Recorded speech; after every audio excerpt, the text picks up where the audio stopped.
ఆయుర్వేద నిపుణులుగా ఉన్నారు. ఎంతో మందికి ఆయుర్వేద గొప్పతనాన్ని తెలియజేస్తూ ఉన్నారు. ఎస్పెషల్లీ ఇన్ పాండమిక్ తర్వాత ఆయుర్వేదం గొప్పతనం అనేది చాలా మంది గ్రహిస్తూ ఉన్నారు.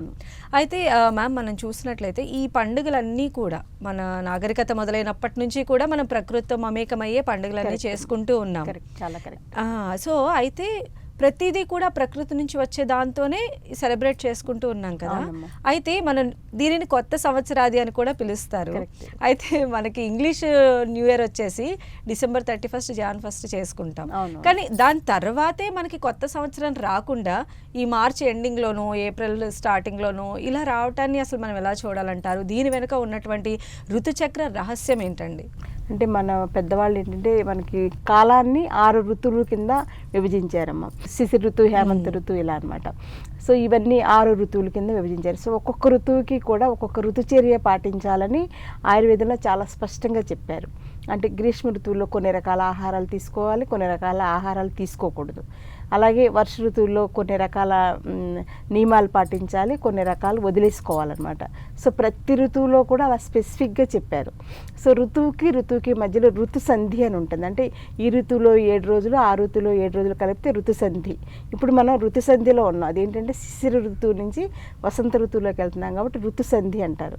సో ఈ ఋతు సంధిలో ఏంటంటే మనం పాత ఋతువులో ఉన్నటువంటి అలవాట్లన్నీ వదిలించేసుకుని కొత్త ఋతువులో వచ్చేటువంటి అలవాట్లని పెంచుకోవాలి. సో ఈ ఋతు సంధిలో వచ్చేది ఉగాది పండుగ. ఈ ఉగాది పండుగ ఏంటంటే మనకి వసంత ఋతువు మొదట్లో వస్తుంది అన్నమాట. ఇప్పుడు ఉగాది అనేది ఆ రోజు నుంచే మనకి వసంత ఋతువు మొదలవుతుంది కదా.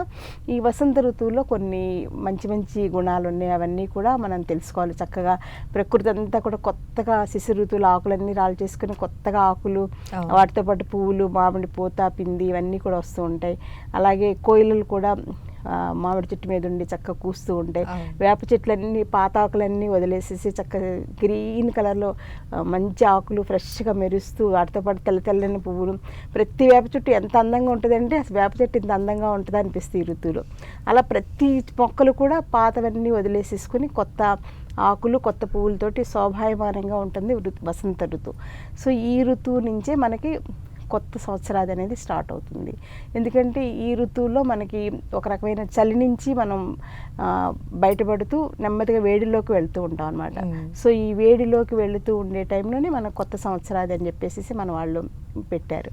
సో సంక్రాంతి కన్నా ఇది చాలా విశిష్టమైనటువంటి తిథులు, విశిష్టమైనటువంటి గుణాలు ఉన్నటువంటి ఋతువు అనమాట.